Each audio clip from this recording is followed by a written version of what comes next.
children, welcome to phonic class back again. हमारे सारे ही letters के phonic sound हो चुके हैं, तो आज हम एक एक्टिविटी करेंगे. आज हम एक गेम खेलेंगे. हम आज ये टेस्ट करेंगे कि हमें सारे phonic sound आते हैं कि नहीं आते हैं. आपको ये पॉइंटर दिख रहा है?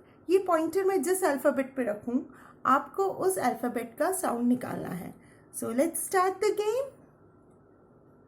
ज, र, फ, ल, ब, ई, य, स, फ, ह,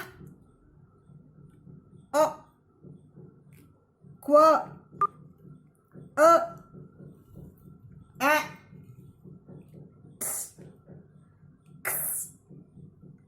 ज, व, ड,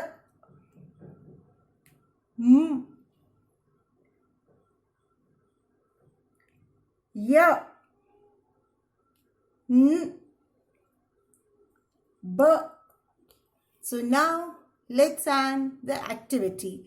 आप घर पे ये रोज एक्टिविटी प्रैक्टिस करिए और इसको रिवाइज करिए ताकि आपको अल्फ़ाबेट के साउंड्स अच्छे से लर्न हो जाए. Thank you and have a nice day. Bye children.